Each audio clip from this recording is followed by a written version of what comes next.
definitely do to cut back on plastics. We have recently switched to drinking water bottles out of when we have water bottles out of a plastic, away from plastic towards paper, like drink box water bottles sort of things. Good afternoon. It is, what day is it? It's Monday? Monday afternoon, just about 5 o'clock. We have been running around like headless chickens finding information, but we have got lots of updates. We will try to make this quick. Okay, last night the police made a raid on 302 Coventry, which is one of our main bases. They made a big show of it. There was lots of police officers there. They took some pictures. They came out in force to show the people of Ottawa they were doing stuff. They took a little bit of fuel, They towed a couple of farmer pickup trucks and arrested the drivers, and they then released the trucks and the drivers and pressed no charges and left the scene. Didn't get arrested though. You got released. Yeah, released. You're not arrested. All right, so let's go back and he says he doesn't see any mischief. There's nothing going on. Okay, guys. So you heard the police officer. He said there's nothing going on.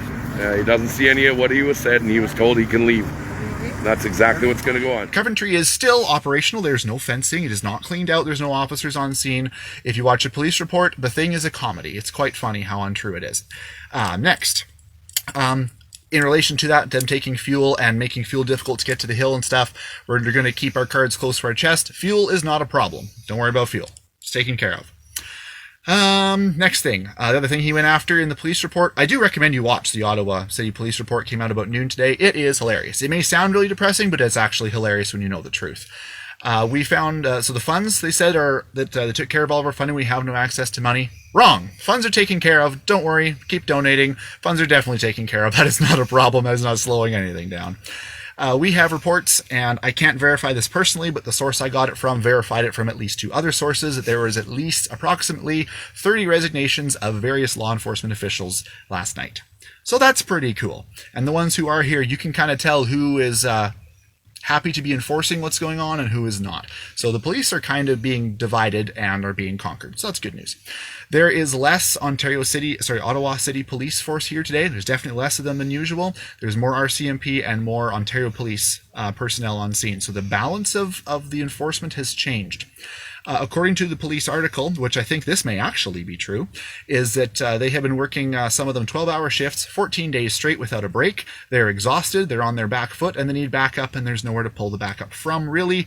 Whereas all of us here, the attitude on the hill, as of this morning, we are shaved, we are pooped, we are showered, we are gassed up, and we are ready for the next work week. We're invigorated by the party this weekend. We are ready for another week of sitting on the hill, and the poor police officers have not had a break. So that's a pretty cool contrast. Yes, the police have handed out some tickets. They have done some really silly things, like arresting people for honking horns and some other really silly videos you've seen going around.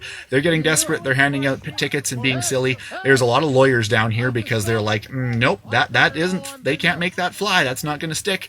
So people who are getting their tickets and fines and arrested and stuff, nothing to really worry about. That's all going to get thrown out of court at some point in time.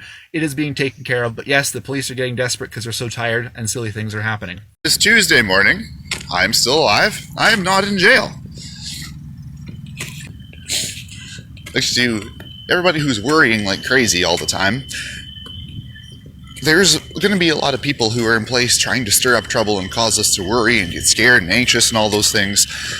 The amount of troubles that we were supposed to have on our way in here. We were told that the military would be blocking the road, the cell towers would be shut off, the gas stations would be empty and locked, and all these other massive things that were going to be problems that were going to make our life super difficult. It never happened. They're just scare tactics. So something massive and huge comes along that, oh my goodness, they're going to bring in the military and arrest everybody.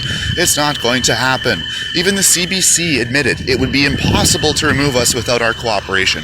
There's so many trucks in such a big area and our support staff is so big, even if they did arrest us all and took us all away into some mythical place with a mythical amount of staff to process us and hold us, they would then need to bring in a mythical force of heavy tow trucks. It takes half an hour to hook up to a heavy rig that does not want to be moved. Half an hour! You know how many rigs there are here? A freaking lot! And so they need a mythical force of tow trucks, and nobody wants to touch this place with a 10-foot pole, so they need to either buy their own, or they're going to have to do some serious overpaying to get service over here. They have to bring in all these tow trucks and tow these trucks to where? And they would still need to blockade the whole area, because for every truck that's here, there's 100 who want to be here.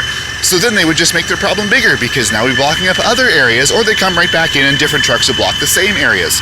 So they know they can't actually forcefully evict us here, because we'd go from a stationary blockade to a moving blockade, which is even more difficult and more resource intense to try to block. So that's not going to happen. I'm not going to end up in jail. I hope not anyways. And I have people at home that are not here who have access to the page that have my phone number and can call me.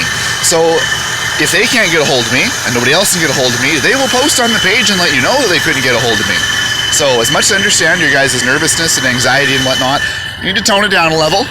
Yes, there are people who really don't want this to succeed, of course, because of what we're trying to do and the amount of strongholds and things and stuff that are falling and stuff that's happening in the government. Yes, a lot of people do not want this to continue, but it's going to continue, and there's not a whole lot they can do about it. And even if they do shut down portions of it, they're not going to be able to shut down everything. The whole country is moving. There are many places outside the city of Ottawa that are packed full of us still, that come and make daily raids into town and shut down little places and honk like crazy everywhere else. So things are still going to happen. We're not all going to get magically arrested and all of our trucks magically towed overnight. That's simply not going to happen. Here's a look down Wellington towards the east. See, they're all still there. Yes, there's some police here. Yes, some people have gone home, because of course they have families and all those other things. But for the most part, we're all still here. See? Even the odd spectator here. There's not very many spectators during the week. It's to be expected, but there are still some. We're mostly here just to hold up space, and the weekends are the big party, because that's when people can come down. But calm the calamity upon thy memories, everybody. We're still alive. We did not get arrested. They did not shut down the cell towers. That would be a feat, because how many Wi-Fi networks are in the area? How many cell towers are in the area? How would emergency services be coordinated if there was no cell service or Wi-Fi?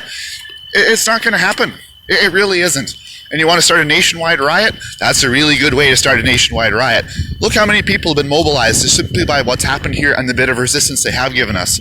Imagine what would happen in the country if they did arrest us all and try and tow things. How many millions of people would be mobilized in Canada against their government? How many millions? It would be a nationwide riot. They're not going to do it. Relax a little bit. It's all right. Canada, Canada.